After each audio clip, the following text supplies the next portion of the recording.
These are the plays that are going to make you the most money today. We're going to go through some of the highest probabilities in the NBA, but let's talk about Tuesdays and Wednesdays results.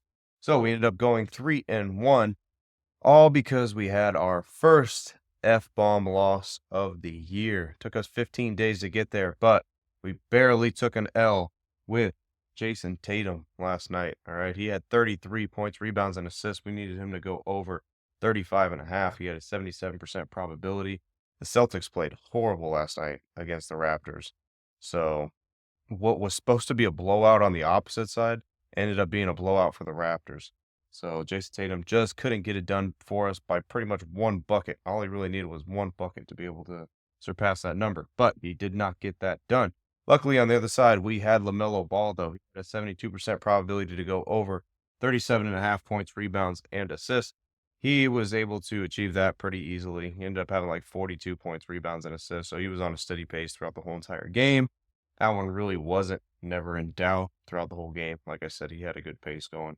Then the day before, we had De'Aaron Fox. He had a 69% probability to go over 33.5 points, rebounds, and assists. He surpassed that one easily. And at like halftime, he had like 20 something. So he was on great pace there. And then probably the player of the year for us, just going to be honest, is the Chicago Bulls' Nikola Vucevic. This guy has been so legit. He has hit every single time we have played him. Every single time.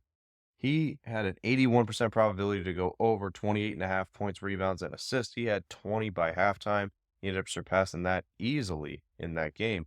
And then he went back-to-back nights because then last night he did the exact same thing. He had a pretty good matchup.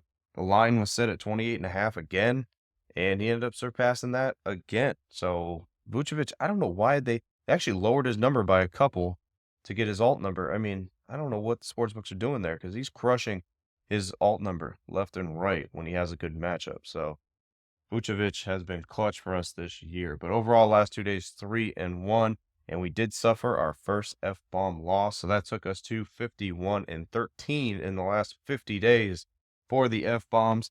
If you guys want the F-bombs, I got them. They're inside the app. All you got to do is go and click the link in the description and join the gold membership. It's that simple. You want to be a part of the F-bombs and you want to hit at that rate. That's a crazy rate right there, guys. That's 51 out of 64. All right. 51 out of 64 in the last 50 days. So we are killing it for sure. If you guys are in the memberships, make sure you guys are commenting down below because I do share your guys' stuff across all the social medias, Instagram, TikTok, Twitter, all that stuff. So make sure you guys are commenting if you guys are in the group and let everybody know that we're trying to disrupt the sports betting world. All right. We're trying to disrupt these sports books just a little bit. All right. There's plenty of money for them to make, but we're going to take what's ours. Now let's go ahead and get into today's stuff. We're going to start with Darius Garland. So this is an unusual one. Darius Garland, usually we're on the over here for Darius Garland. Well, tonight we're going to switch it up. He's got a 60% probability to go under 32.5 points, rebounds, and assists. He's going against the best team at guarding the point guard position, which is the Oklahoma City Thunder. So we should have some great resistance here against Darius Garland. He's not the number one on the team. Donovan Mitchell is the number one on the squad. So we have a second in command here with a great matchup. And the under number isn't crazy high, but it's decently high. You got to have a pretty good game to get over 33 points, rebounds, and assists. So we will see tonight. All right. This should be a pretty good game for sure between these two. Now let's get to somebody who we had on the show 2 days ago. Kevin Durant. We're going right back to the well again here. He has a great matchup, actually a better matchup than he had 2 days ago. He has a 62% probability to go over 34.5 points, rebounds, and assists. He's going against the worst team at guarding the power forward position. So he has a better matchup than what he had the other day when we had him on the show, and we ended up winning that one as well, which I didn't even mention. We actually ended up sweeping on the show on Tuesday as well. So ended up hitting both of those, which was, I think, Lillard and Kevin Durant. But regardless, it's a new day. Doesn't matter what happened in the past, right? It matters what happens now. He's got a 62% probability to go over 34.5 points, rebounds, and assists. He's got a better matchup than he had the other day. So does Booker. Booker has the same matchup again, too. But again, usage rate, Kevin Durant's is higher, so I gravitate towards somebody that has a higher usage rate when you have the same percentages and the same numbers. Because Booker's number is the same thing. It's 34.5. So hopefully both of them go off, and then you ain't got to worry about it, because the only time this comes into play is when one goes off and the other doesn't. Like Booker goes off and then Durant has to take a back seat. Hopefully that doesn't happen tonight. Hopefully both of them can go and put up some numbers. And hopefully it's not a blowout too. They got to sit the fourth quarter because they are favored by like 12 points. So one thing that you can do when you're doing player props though, and there is a blowout factor, a blowout factor is usually like 15, 16 points. So if they're up by like 15, 16 points with like 5 minutes to go, then most likely the starters aren't going to come back in. So something that you can do to kind of offset that a little bit is you can bet the favorite. Like usually the favorite's like -10, -11 pregame. Well, you could bet them like -15.5, and you probably get like +150, +170, +180 on that number. And then you have the prop as well for the over.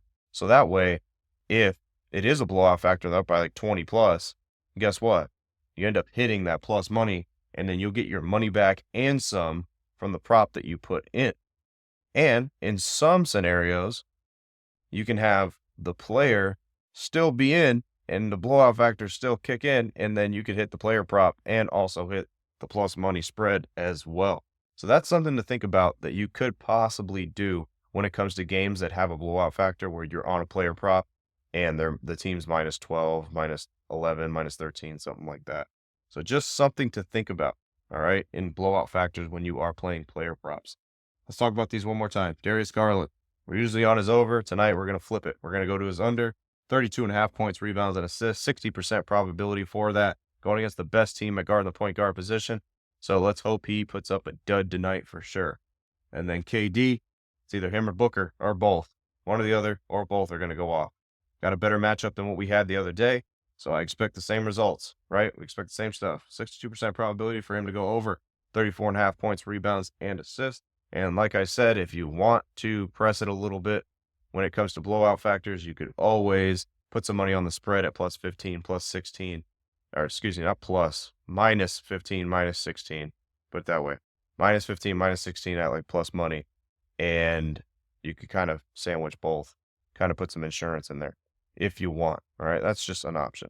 I'm Frank with Linemaker Sports. I'll see you guys in the next show.